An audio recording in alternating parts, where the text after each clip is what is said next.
I love gold. The look of it, the taste of it, the smell of it, the texture. What's up YouTube, Dow here from Zephyr Games, bringing you an update to my Dark Magician profile. Now before we get started, massive shout out to Chris Missing on through Facebook, who has been working with me on this. He brought the suggestion to mind, and then back and forth we've been going over making different changes to bring you this competitive update for the deck as well. Also, massive thank you to every single one of you that watched the Maximum Gold opening. You did smash that like button way above 50, so that has allowed me to bring you this profile. It has also allowed me to do a giveaway for Maximum Gold as well, that I will show you how you can enter and be within a chance to win yourself some Maximum Gold packs at the end. With that out of the way, please smash the like button, get this video to at least 50 likes. We'll unlock a Red Eyes or Blue Eyes profile of your choosing, depending on which one you want to see.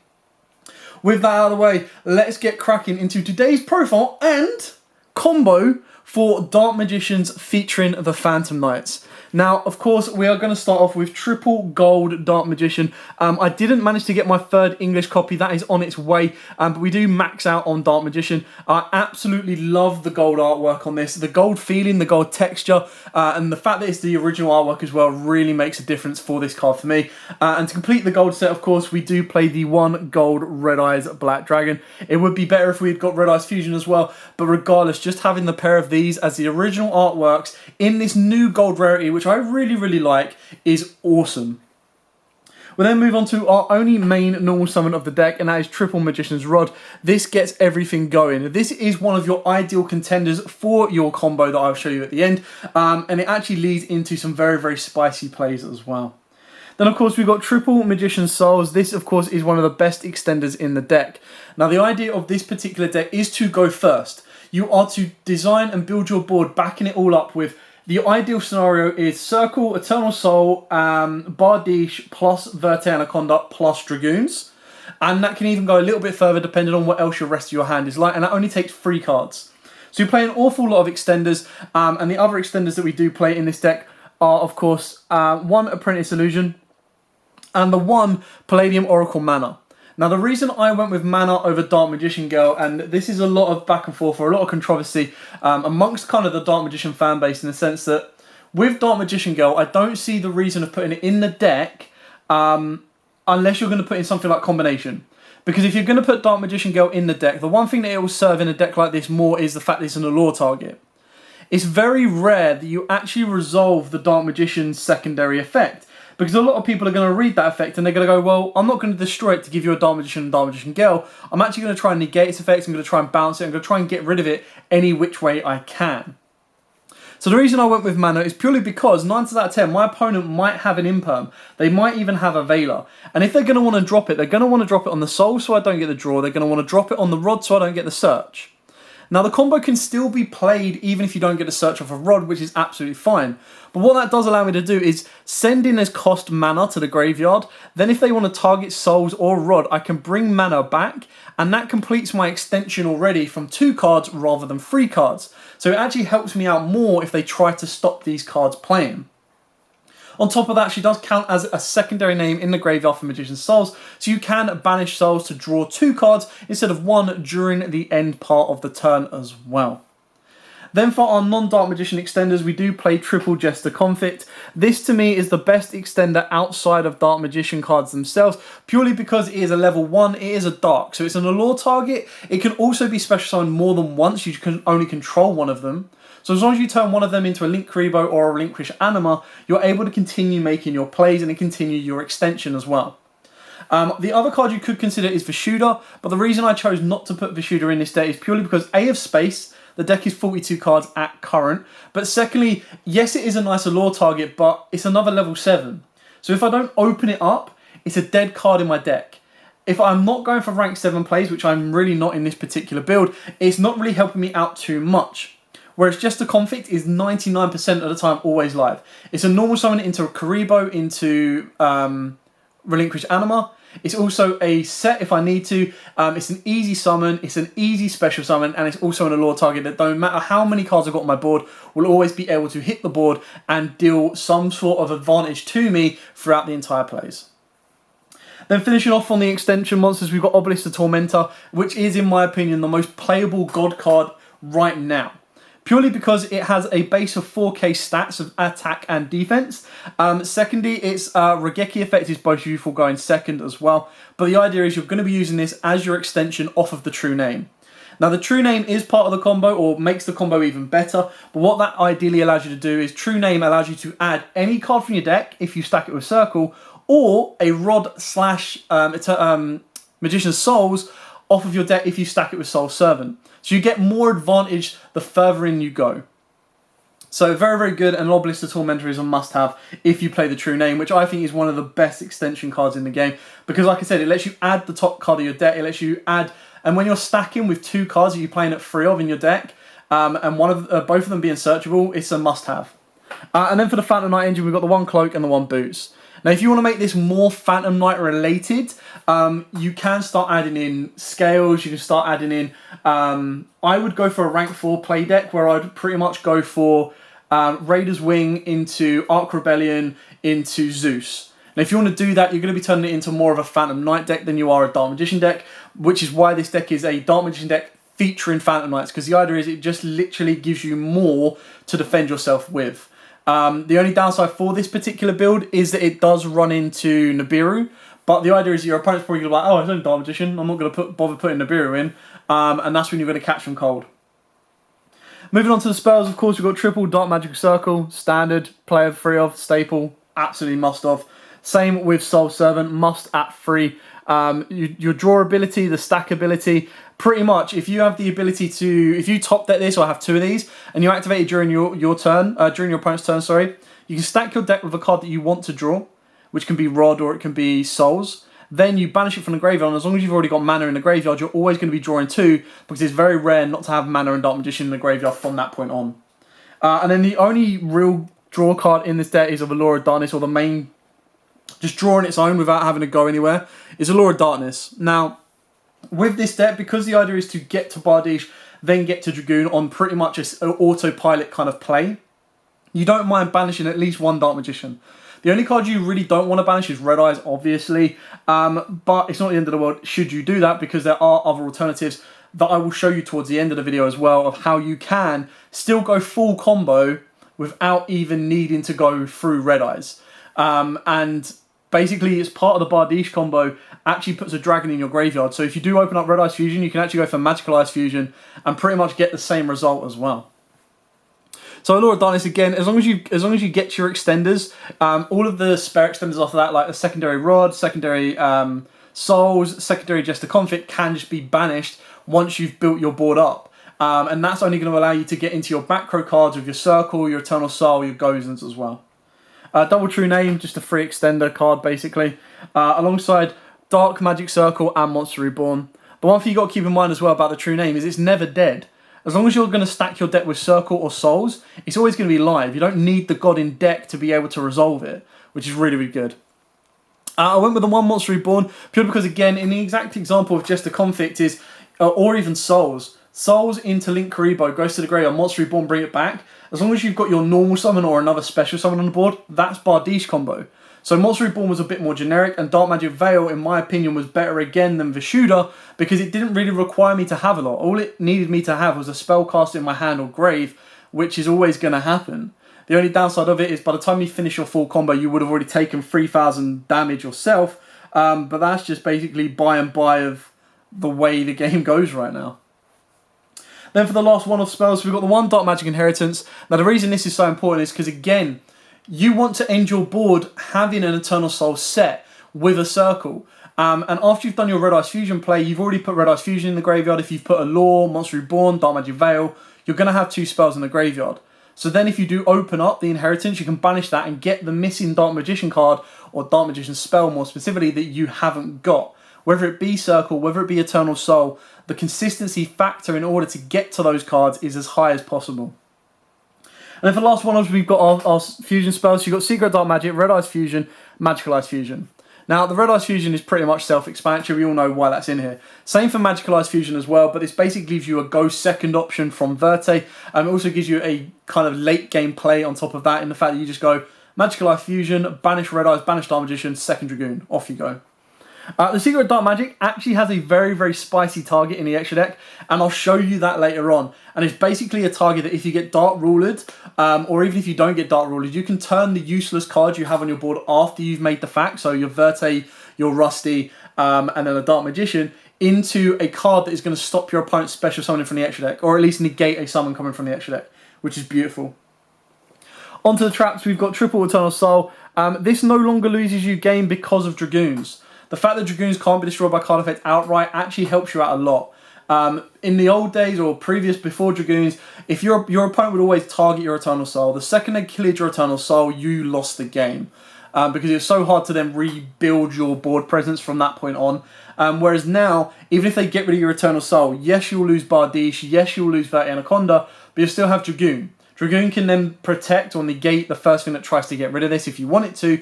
But let's not forget as well, you can also bring back Bardiche, so it's not exactly a dead card once it does hit the graveyard. Then we've got two Gozen maps. There's very few decks that can actually play through Gozen because they use like lights and darks, or they use, in Dino's perspective, they've got lights, darks, fires, earths. And Gozen, this is a 42 card deck, so if you don't want Gozen, you can take it out. But it's just that other additional utility card that if you were to draw this after you've done your full combo then ends with like a Circle, Eternal Soul, Fogblade, Dragoon, Bardiche, Verte, Gozen. It's like very few people are going to be able to break that. And then finally, of course, you've got your one of your Phantom Knight cards. So you've got one Fogblade and you've got the one Shade Brigandine. Shade Brigandine is actually really important in this deck. Because it is a normal card, it actually instigates you getting a monster from your extra deck, which allows you to hit the board and set a dragon up in your graveyard. Now, all Dark Magician fans will know exactly what card I'm talking about, but I will get to that very, very shortly. So, that's it for the main deck. Now, onto the extra deck. Now, with the extra deck, what I'm going to do is I'm going to do this a little bit differently. I'm going to talk you through cards that you are 99% of the time always going to use.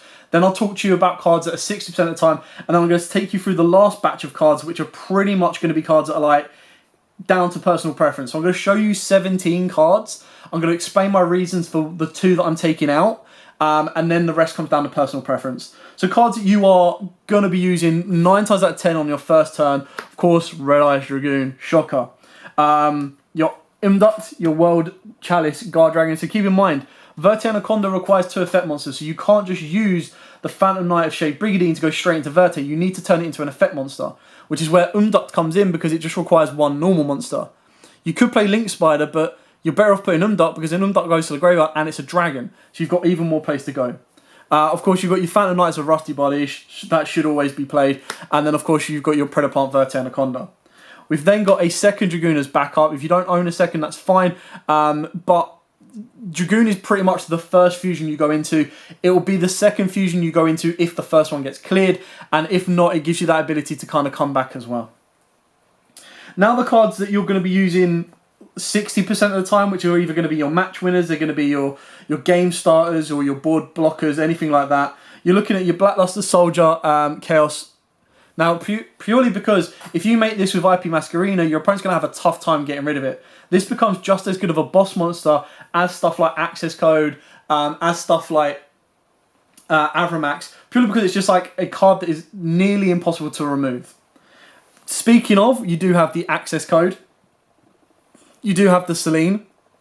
Now again, the Selene combo is an alternative to the Bardiche. So if you're going second and you're going more aggressive, rather than using your extenders to go into Bardiche, you use your extenders to go into Selene. Selene will then bring back a Dark Magician if there's one in the graveyard. You then turn the Dark Magician into Umduct. You then use Selene plus Umduct, or you can turn one of your extenders into Link Kuriboh first. Go into Access Code. Access Code is then going to gain 3k from Selene, but there'll also be a light, a wind, and a dark in the graveyard, ready for Access Code to go banish, pop, banish, pop, banish, pop.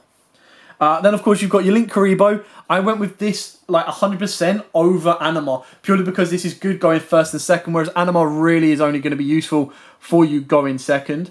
But I do play Anima as well. And then your IP Masquerena, because there are those times when you get mana on the board or you get Obelisk on the board, and because they're not darks, you need to turn them into darks in order to get into Bardiche. So the best way to do that is going through IP, and like I said, IP can then lead into the BLS. Now, the other cards that you're kind of like that are less going to be used, but they're good utility cards to have in the deck, are, of course, Relinquish Anima and, of course, your Nightmare Unicorn. Another target to come off of IP Masquerena and another level 1 target to go second and cause more disruption. Now, the final card that I'm going to show you is the Spicy Tech, and then I'll talk you through the 4 cards that are up in question in my particular build. So the Spicy card, I never get it right, and a lot of people tell me how to spell it, but I'm not even going to go there, is the Triple-Headed Predaplant. Now, the reason this is so good, and keep in mind why this is so good, is purely because when you actually look at it, the quick play Secrets of Dark Magic says you can fusion summon any monster as long as you use Dark Magician.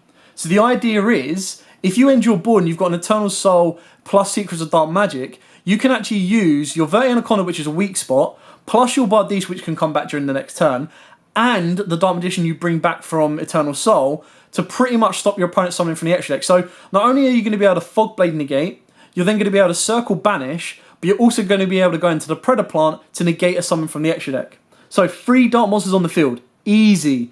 Fusion summon 1 fusion monster from your extra deck using monsters from your hand or field, including Dark Magician or Dark Magician Girl as fusion material. Nice. Nice and easy. When your opponent special summons a monster or monsters from their extra deck, while you control this fusion summon card, quick effect, negate the summon, and if you do, destroy that card. So if you get Dark Ruled and they're like, cool, I'm going to go off now, you go, hang on a minute, you still got to deal with Circle, Fogblade, and now I'm going to drop this spicy bugger on you. They're very going to struggle. They're going to be like, what the heck is going on? Like, how do you even do that? How do you even make that?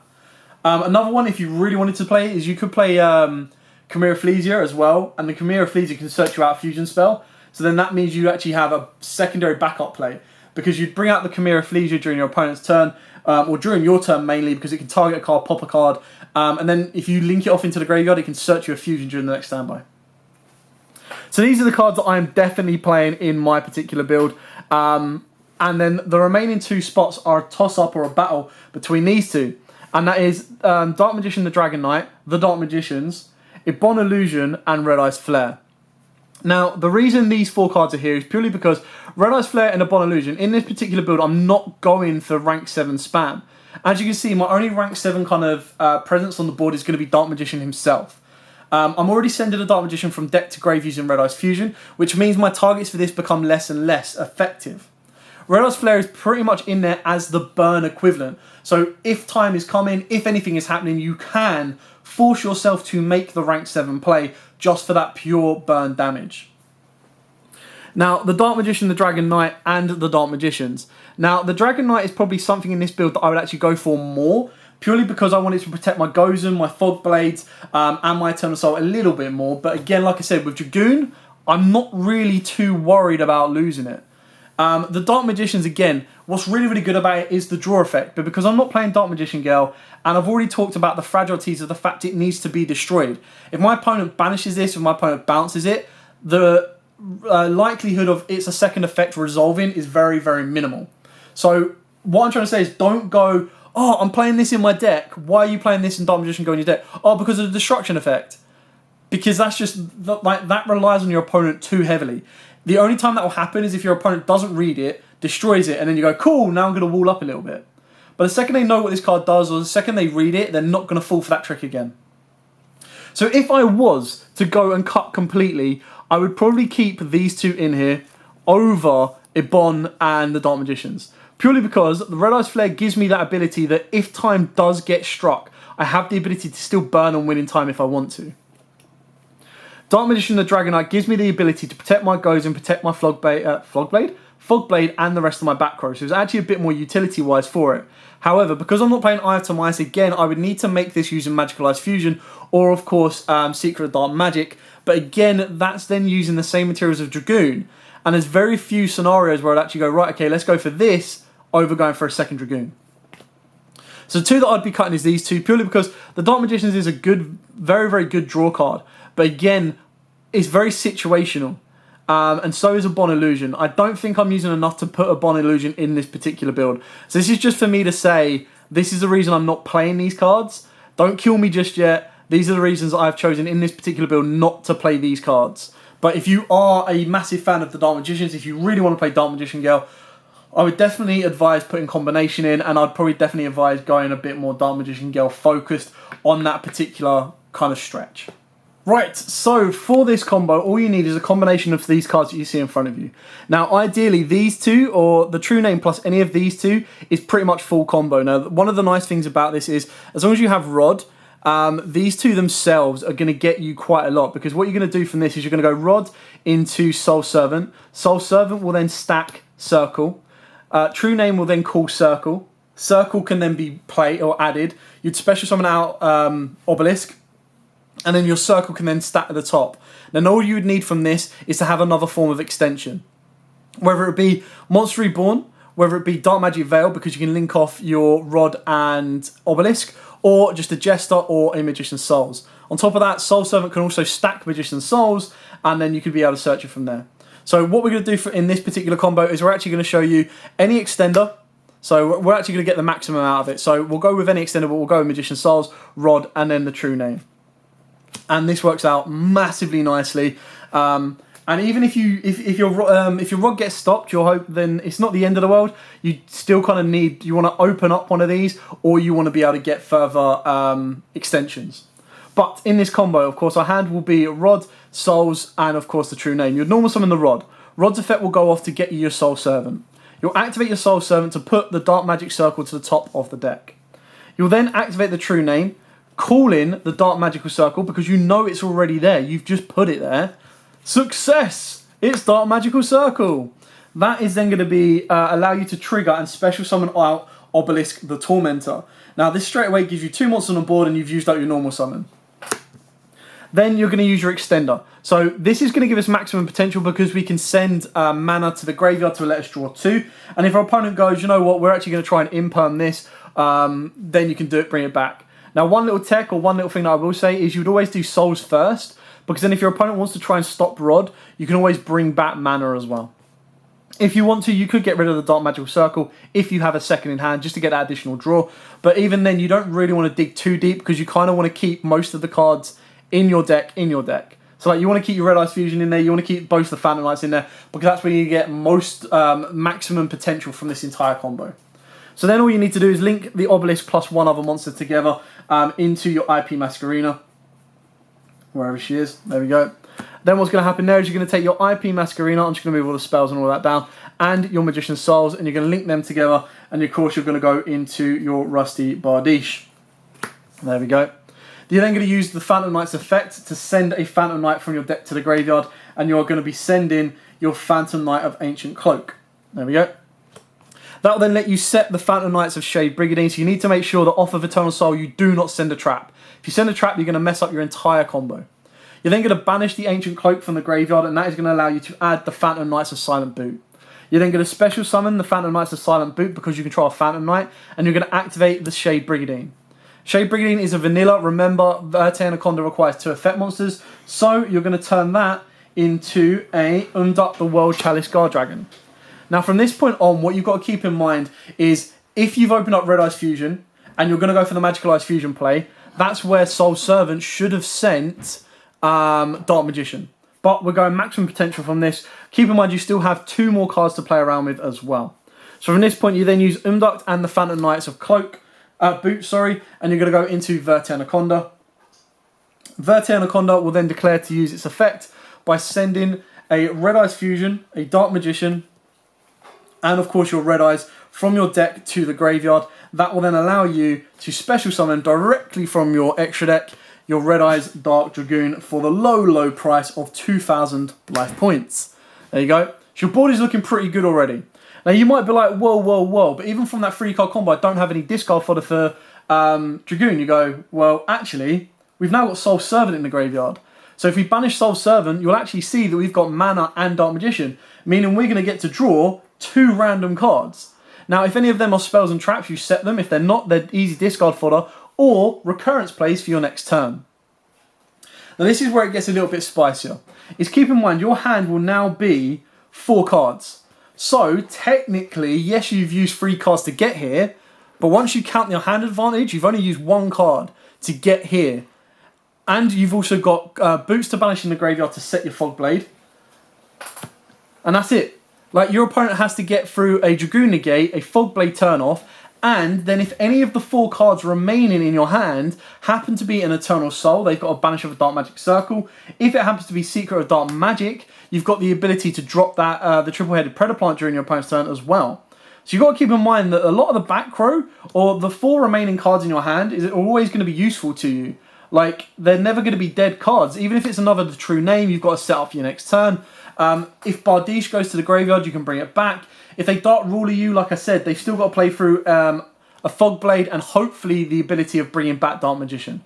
So, do not worry. This deck can certainly put up a fight. My previous profile took first place at a locals, taking on quite a big, strong lineup. We had like dinos there and everything. So, the deck can compete and can put up a decent fight. You just need to know how. So, I know a lot of you have stuck around till the end for one particular reason, but if you did enjoy this profile, like I said, please smash the like button, get it to at least 50 likes, and I will be able to bring you a Red Eyes or Blue Eyes profile. Now, with that out of the way, all you guys want to know is how do you win yourself some packs of Maximum Gold? Now, it's very, very simple, guys. All you got to do is like this video, subscribe to the YouTube channel, follow us on Facebook, Instagram, follow us on iTunes, Podomatic and Spotify for our bi-weekly podcast. And then comment down below the one Maximum Gold card that you want the most. Easy as that. It's as simple as playing Dracos, guys. Come on, all right?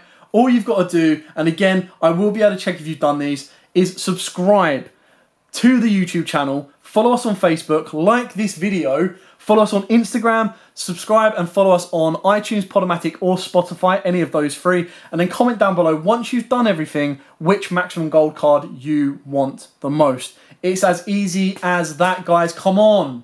And the other added bonus that I'm going to do for you is every 50 likes this video gets, I will add another Maximum Gold sealed box into the giveaway pool. So it literally means the more likes this video gets, the more prizes there are to give away to you guys. Simple as that. So if you share the video around and more of your friends like it, there's more product in there to be given away to you guys. But for now, like I said, smash the like button, get it to 50 likes, unlock Red Eyes or Blue Eyes profile. If you get it to 100 likes, I'll do both. Simple as that. But for now, thank you so much for watching. Don't forget to enter the giveaway. That again, all you need to do is subscribe to the YouTube channel, like this video, follow us on Facebook or Instagram, follow us on iTunes, Podomatic or Spotify, one of those, and then comment down below once you've done all of that, which Maximum Gold card you want the most. If you've already done half of that already because you've been a fan of our channel for ages, then you've got no excuse. You've got very little to do, guys. Come on. For now, like I said, as absolutely always, guys, it's been a pleasure bringing you a Dark Magician update. Absolutely love it. It is my best deck. It is my most fun deck. And being able to show you what the deck can do on a pretty much regular basis is always a pleasure. Again, massive shout out to Chris Missing for helping me put this deck together as well. We will be bringing you more updates come December once we get the Magisters as well. But for now, thank you so much for watching. Stay safe. And as absolutely always, guys, happy dueling.